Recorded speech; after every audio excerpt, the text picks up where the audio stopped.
धीरधैर्यं श्रवणपटे यतिवरा महावाक्य जनार्दन सच्चिदानंद त्वं शरणं ब्रजेश। यादवेन्द्रं दयादाता पुंडरीक्षा क्षीरसागर शयनम् कमलनयनं नमस्तुते नमामि श्रीहरि। धैर्य से जिसको धारण किया जाता है, कर्ण पद्मों से जिनका पान किया जाता है, ऐसे सच्चिदानंद भगवान श्री यादवेंद्र सरकार को मैं नित्य ही चिंतन करता हूँ, नमन करता हूँ। जिनको नमन करने से मंगल आदि मंगल तो हो ही जाते हैं, साथ ही में बहुत बड़ा बल मिलता है मनुष्यों। जिनका निवास गोलोक में है, सर्वत्र प्रकाश दिखाते हैं। जगत गुरु पूरे त्रिलोक के अवतार लेके ब्रज आते हैं। ब्रज धाम में नंद के नंदन है, गोविंद बाल मुकुंद मधुसूदन है। श्री राधा के प्रिय श्याम बने, ब्रज धाम के देखो नंदन है। नंदन कानन ब्रज धाम बना, गोवर्धन गिरिवर धाम बना। श्री कृष्ण जगत गुरु ब्रज के हैं, पूरे त्रिलोक के जगत गुरु हैं। भगवान श्री कृष्ण वाणी में फरमाते हैं कि मैं त्रिलोक का जगत गुरु हूं। संपूर्ण त्रिलोक की जितनी आत्माएं हैं, जब उनका गुरूर हट जाता है, घमंड हट जाता है, तब वो उस ब्रह्मांड में मेरे साथ विचरण करती है। इसे गीता कहते हैं। मोहन मेरा नाम और समझो गीता ज्ञान। जो छोड़े इस जगत में मोह को, और कृपा मोहन की मान। तो मोहन भगवान कृष्ण कहते हैं कि मैं स्वयं हूं और मैं उसको मिलता हूं इस संसार में जो समस्त संसार के मोह का त्याग कर दे। इसलिए ऐसा तो कुछ है नहीं, और जगत रूप श्री श्याम। जो भी मोह का त्याग करे, और उसमें मोहन जान। तो ये गीता में भगवान श्री कृष्ण अर्जुन को ज्ञान दे रहे हैं। दूसरा अध्याय है कि मोह माया ममता सभी अर्जुन तुम दो त्याग, और श्री कृष्ण के चरण कार करो पांडव अनुराग। भगवान श्री कृष्ण के चरणों में अनुराग अपने आत्मा में जागृत करो। है पांडवों, है कुंती नंदन अर्जुन, तब जाकर के तुम्हारा उद्धार होगा और जगतपति नारायण भगवान श्री कृष्ण की कृपा होगी।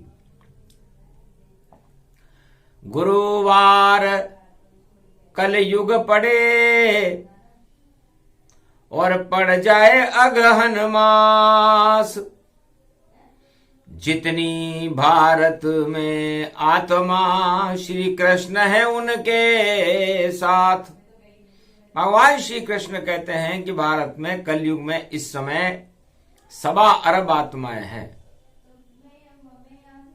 त्रेता युग में जब मैं राम बनकर आया तो भारत की जनसंख्या 33 करोड़ थी।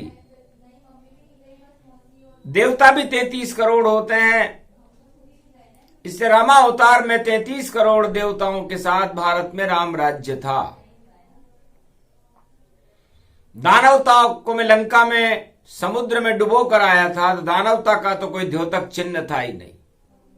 बस इतना सा ही अवतार था, इतना सा किया काम, सोने की लंका डुबो दी समुद्र में, और वहां हुआ राम का नाम, विभीषण राज चलो लंका में। तो राम नाम का गुणगान लंका में विभीषण राज में होने लगा। रावण राज समाप्त हो गया, दानवतावाद समाप्त हो गया। इसे राम गीता कहते हैं। राम ने कहा गीता मैंने भी 14 वर्ष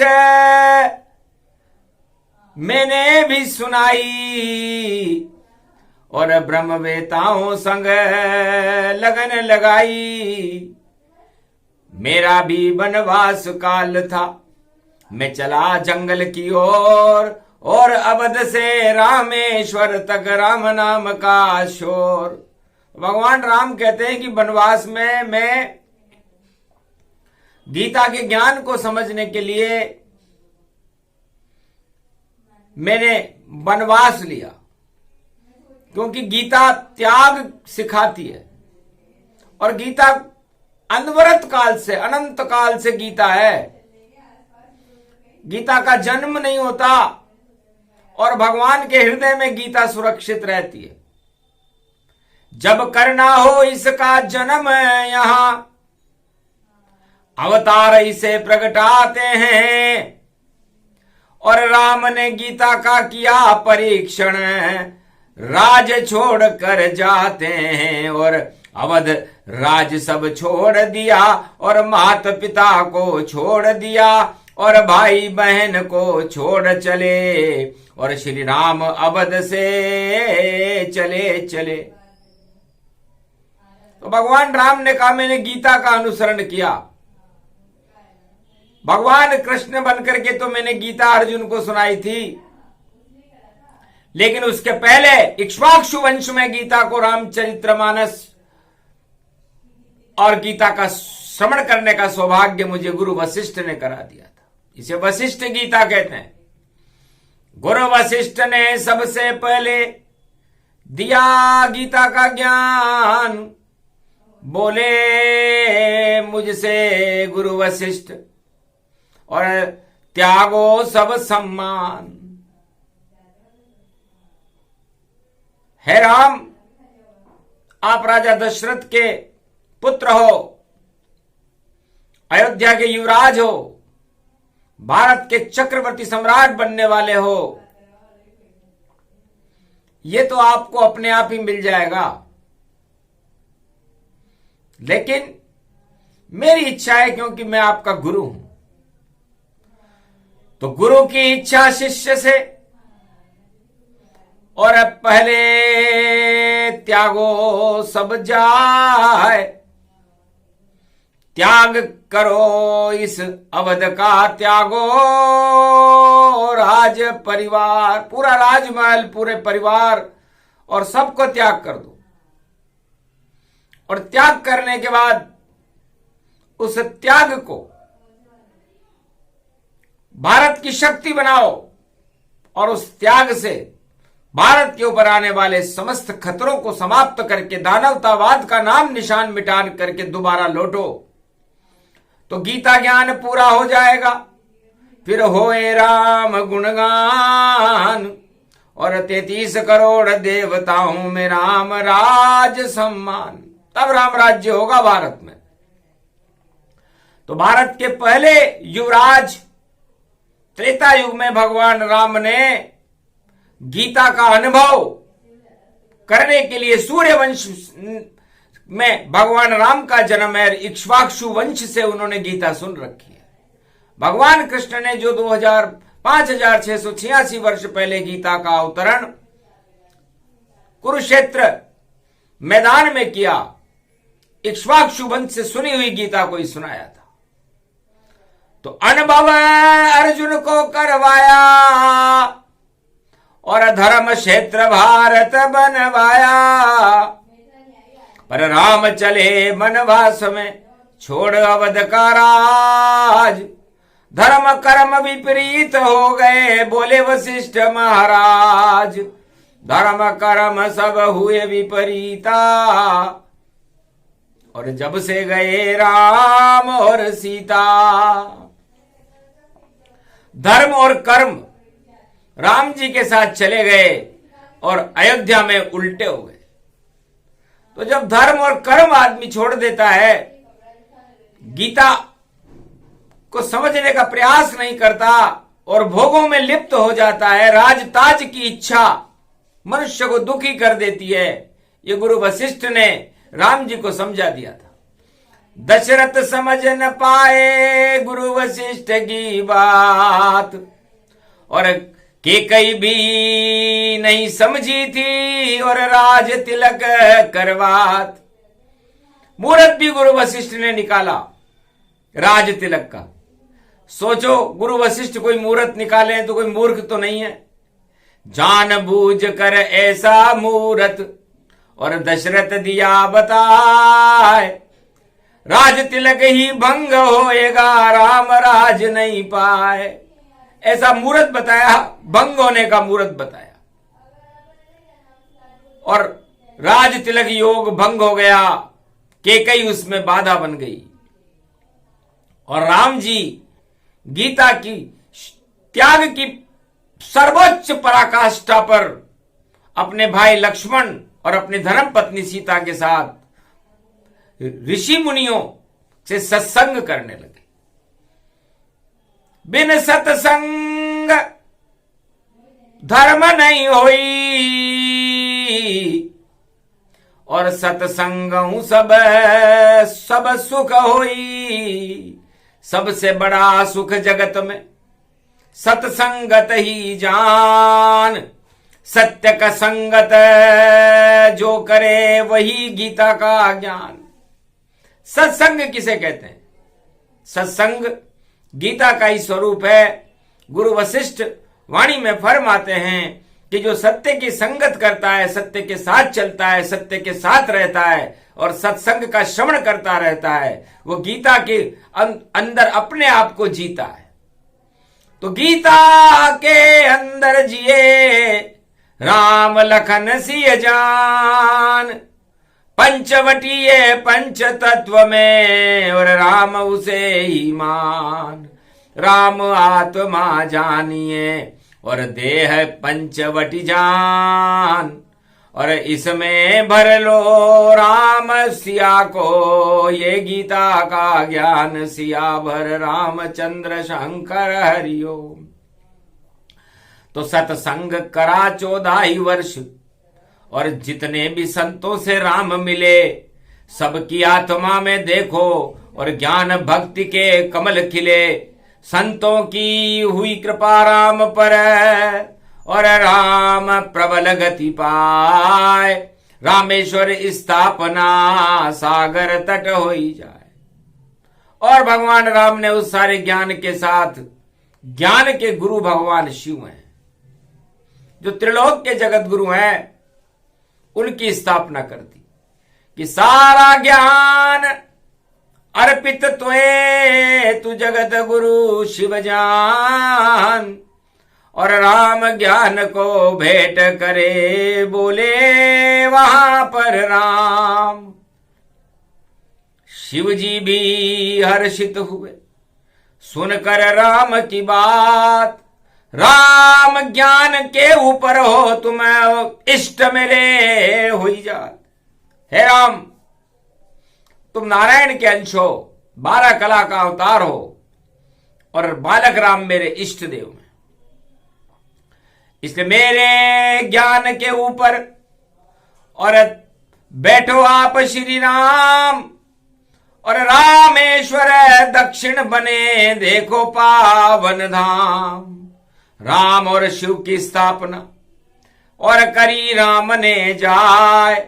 गुरुवार अगहन का महीना द्वितीया रूप प्रगटाए। 2 हो गए वो, आज द्वितीया का दिन अगहन का महीना है। भगवान राम ने सागर के तट पर रामेश्वर की स्थापना की। तो शिव और राम दोनों मिले और मिला ज्ञान और ब्रह्म, सारे भ्रम जाते रहे और रावण मरणासन। जब ब्रह्म मिल जाए और ज्ञान मिल जाए तो अधर्म और दानवता मरणासन्न हो जाती है। ये ज्ञान गीता का भगवान राम ने अनुभव किया। 14 वर्ष उन्हें गीता सीखने में लगे थे और बड़े बड़े महर्षियों से उनकी मुलाकात हुई थी। जमदाग्नि से मिले थे, मातंग ऋषि मिल पाए, भरद्वाज मुनि से मिले और मिले सभी समुदाय, सारे बड़े बड़े ब्रह्मवेता। और देखो राम चले थे त्रेता युग में राम जी सारे साधु और संतों से मिलते हुए हाथ उठाकर प्रतिज्ञा की थी उन्होंने गीता में कि निश्चर विहीन पृथ्वी करूं ये प्रण राम ही जान, वापस अवध में उस दिन आऊं वरना नहीं रहेंगे प्राण। निश्चर विहीन पृथ्वी में कीना, इस कारण अवध में जन्म में लीना। अयोध्या में मेरे जन्म का कारण पृथ्वी को निश्चर विहीन करना है, दानवतावाद को हटाना मेरा लक्ष्य है। ये गीता भगवान राम ने पूरे भारत में 14 वर्ष तक सुनाई और उसको अनुभव किया। आज तलक कोई जान न पाया, सबने राम रामायण गाया और राम ने गीता गाई और 14 वर्ष दिए लगाई। 14 वर्ष वनवास में लिया राम ने गीता ज्ञान, ब्रह्म रूप श्री राम है उनको ही गीता मान। सीता और गीता दोनों एक ही रूप, पंचवटी तक उनके साथ थी और नहीं बनी वह अग्नि स्वरूप। पंचवटी में तक तो सीता शांत थी। तब भगवान राम ने अपनी आत्मा रूपी जो मन रूपी सीता थी, माया रूपी सीता थी, उससे कहा कि तुम पावक में करो निवासा, अब मैं चाहूं करन नर लीला। हमें दानवतावाद में आग लगानी है और आग माया लगाती है। तो जिसके पास भी माया होती है, संसार के सुख होते हैं, उनमें आग लगाने का काम गीता करती है। क्योंकि सब जगत के भोग को और गीता करती नष्ट, इस कारण सब जगत वाले पाते वहां पर कष्ट। तो भगवान कहते हैं कि भाई मुझे कष्ट इसलिए देना पड़ा कि आपको मैंने ब्रह्म के पास आने के लिए मृत्युलोक में भेजा है और आप माया के से लिप्त होकर के इस मृत्युलोक में बैठे हुए हो, तो इसे नष्ट करना जरूरी है। तो रावण की लंका हुई, रावण हो गया नष्ट, 1.25 लाख नाती भी मर गए और सबने पाया कष्ट। यही गीता का ज्ञान है जिसे गुरु वशिष्ठ रहे सुनाए। राम ने गीता अनुभव कीनी, गुरु वशिष्ठ बतलाए। गुरु वशिष्ठ कहते हैं कि आज कलयुग में पहली बार मैं ये प्रसंग पढ़ रहा हूं, वरना सब रामचरितमानस में राम जी के चरित्रावली को पढ़ते हैं, लेकिन राम को गीता ज्ञान गुरु वशिष्ठ ने वशिष्ठ गीता में कैसे करवाया। और गुरु वशिष्ठ की आज्ञा मान करके राज तिलक को छोड़कर, अयोध्या के राजताज और अपने परिवार को छोड़कर भगवान राम जंगल में बिना किसी हथियार के विजेता बन गए। यही गीता का ज्ञान है जिसे राम ने दिया दिखाए। हुआ करिश्मा भारत में और लंक विजय रघुराय। भगवान राम इस गीता की शक्ति के बल पर लंका पर विजय प्राप्त करने में सफल हो गए। हे अर्जुन तुम सुनो धनंजय, वही राम में कृष्ण बना, और ये तो द्वापर युग है भैया, देखो इसमें अंधेरा है घना, पाप के कोहरे छाए भारत में, और देखो पाप ही तना तना, और इस कारण श्री कृष्ण प्रकट गए, और देखो कुरुक्षेत्र खड़ा, कुरुक्षेत्र मैदान में अर्जुन संग भगवान, और अगर महीने में दिया और गीता अर्जुन ज्ञान। तो भगवान कृष्ण ने कहा अर्जुन कहां का प्रसंग था और कहां चला गया। सारा त्रिलोक ये समझता है कि गीता को भगवान कृष्ण ने अर्जुन को सुनाया।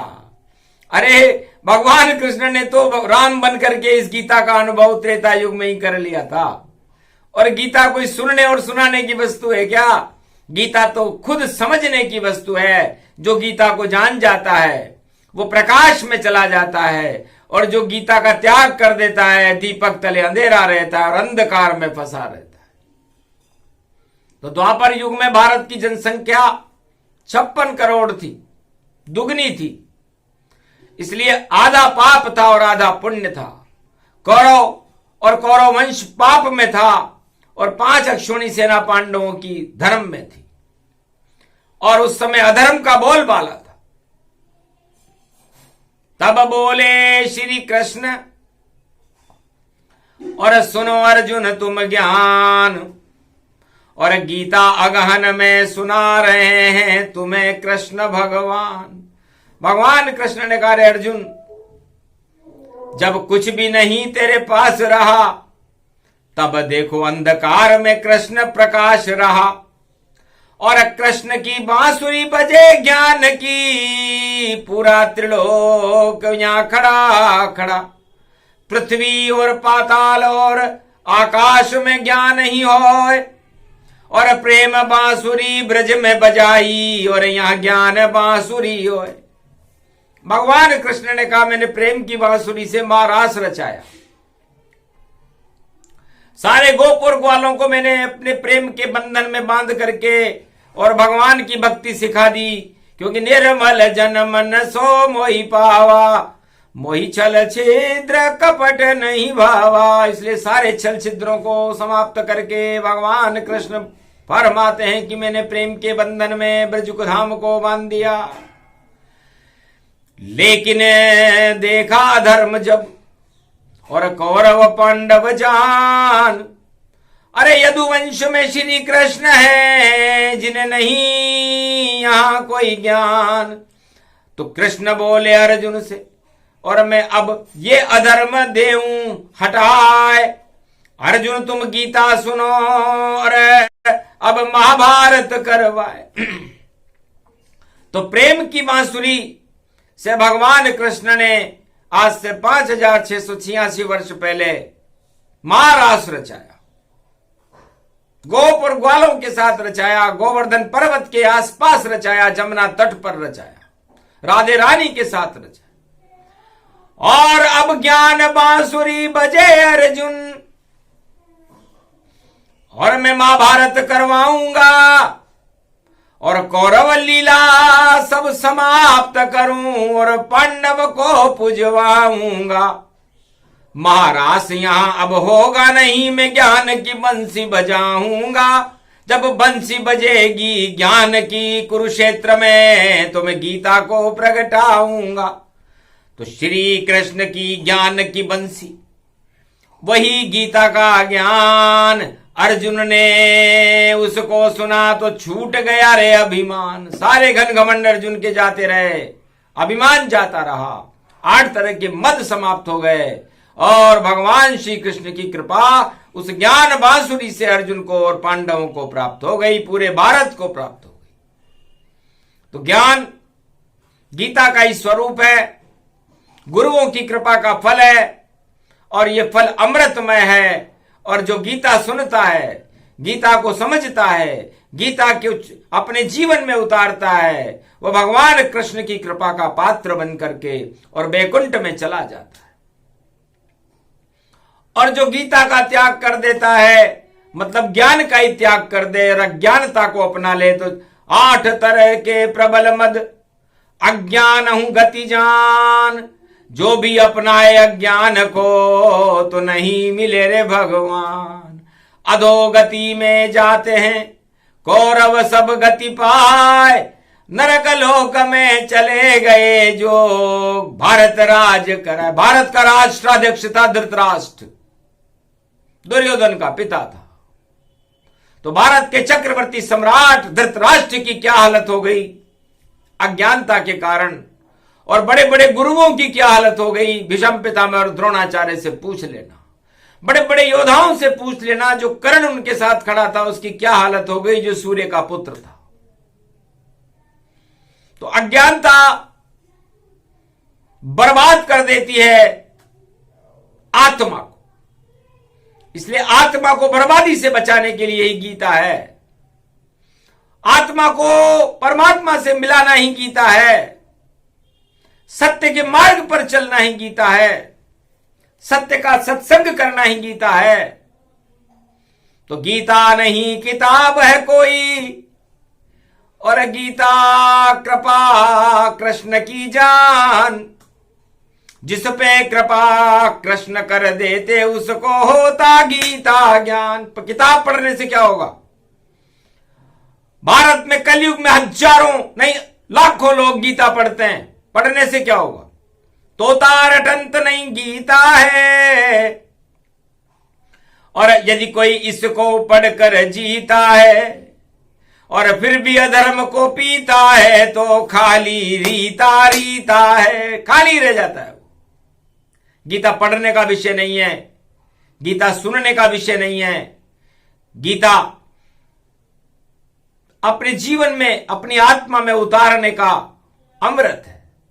तो जो भी गीता अमृत को और कलयुग कर ले पान, उस पे कृपा भगवान की कृपा कृष्ण भगवान। अर्जुन सुन ले गीता ज्ञान।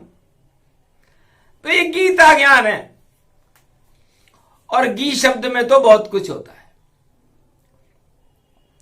क्योंकि गी अद्भुत चरित्र रूप में जाना, और नहीं गिनती इसकी कोई माना। गी मने गिनती। तो बताओ गिनती कहां से गिने और कैसे गिने और कब गिने और कौन गिने? और ता का मतलब उस गिनती को जो अपनी पूरी ताकत लगा दे, जो उस गिनती को गिनने में पूरी ताकत लगाए, वही आत्मा प्रबल है, वही गीता है भाई। तो है संसार के भारत में कलयुग में 1.25 अरब भारतीयों, आप अपनी गिनती और अपनी ताकत परमात्मा को प्राप्त करने के लिए लगा दो, तो श्री कृष्ण की शक्ति और रहे कृष्ण का हाथ। और भारत के 1.25 अरब और भारत कभी नहीं खाए मात, तो फिर भारत कभी कहीं मात नहीं खाएगा। लेकिन आप अपनी गिनती और अपनी पूरी ताकत अपने भोगों को गिनने में लिए लगाते हो कि मेरा इतनी सत्ता है, मेरी इतनी सेना है, मेरे पास इतना धन है, मेरा इतना परिवार है, मेरी इतनी गाड़ियां हैं, मेरे इतने मकान हैं, मेरी इतनी शान है। तो मेरे रोज दूरदर्शन पर मेरा चित्र दिखाई देता है। ये सब उल्टा जानिए, ये नहीं गीता ज्ञान, ये नहीं शान है आपकी और शान बने रे भगवान। आपने कभी ये नहीं कहा कि भगवान की शान से मैं अपनी शान बना रहा हूं। तो भगवान को तो आपने गिनाई नहीं, तो गिनती उल्टी हो गई, ताकत उल्टी होए, गीता उल्टी हो जावे तो, और नाश धर्म का होए। इसलिए उल्टी गिनती इसे कहते हैं। तो भगवान कृष्ण गीता में सुलटी गिनती भी गिनते हैं और उल्टी गिनती भी गिनते हैं। तो कौरवों की उल्टी गिनती गिनी और पांडवों की सुलटी गिनती गिनी, तो पांडवों को भगवान कृष्ण की ताकत प्राप्त हो गई। और भगवान राम ने मानवता की सुलटी गिनती गिनी और दानवता की उल्टी गिनती गिनी, रावण का पतन हो गया। तो कलयुग में भी ऐसा ही होगा जिसके पास ज्यादा शक्ति बल होगा वो पतन की ओर जाएगा, और जिसके पास कुछ भी बल नहीं होगा वो सत्ता की ओर जाएगा। अद्भुत चरित्र अद्भुत ये ज्ञाना, और कलयुग बोले कृष्ण भगवाना, यही गीता का ज्ञान है। और भीड़ लगाओ न कोई, भेड़ बकरी की भीड़ होती है, और शेर अकेला हो सियावर रामचंद्र शंकर हरिओ। तो सूक्ष्म ज्ञान गीता समझाया, और श्री कृष्ण कलयुग में गाया। गुरु वशिष्ठ राम बतलाया, और गीता की प्रगति ये माया। गीता ज्ञान सब स्वभय सुनाया, कलयुग में अमृत टपकाया। दो ही बूंद अमृत टपकाया, आनंद कलयुग में सब आया। आज अगन का दूसरा दिन है। अमृत की एक बूंद भगवान कृष्ण ने और टपकाई, और गुरुवार का अमृत है। जब गुरुवार में अमृत टपके, कलयुग का समय हो, तो समझ लो जिनके पास भी भीड़ है इस समय सारे संसार में, वो भीड़ उनको लटका कर छोड़कर भाग जाएगी, और जो अकेला खड़ा है वो शेर बनकर सत्ता के ऊपर विराजमान हो जाएगा। यही योग, यही अनुसंधान। और कुरुक्षेत्र मैदान हार जाएंगे भीड़ वाले सब, और जीते पांडव ज्ञान। तो वह जीतेगा कलयुग के भविष्य में जो अकेला होगा और भगवान की कृपा को प्राप्त करके युद्ध के मैदान में खड़ा होगा, और वह सब हार जाएंगे जो भीड़ के साथ खड़े हैं। यही योग, यही ज्ञान है, यही गीता का रूप। अमृत इसको जानिए, और यही कृष्ण का रूप। बोलो जय श्री कृष्ण, जय गीता मैया, भारत माता की जय। ये प्रसंग जो भी सुने अर्जुन उनको जान, जो भी नहीं सुने ये प्रसंग उनको कौरव मान। बोलो जय श्री कृष्ण, जय श्री राम।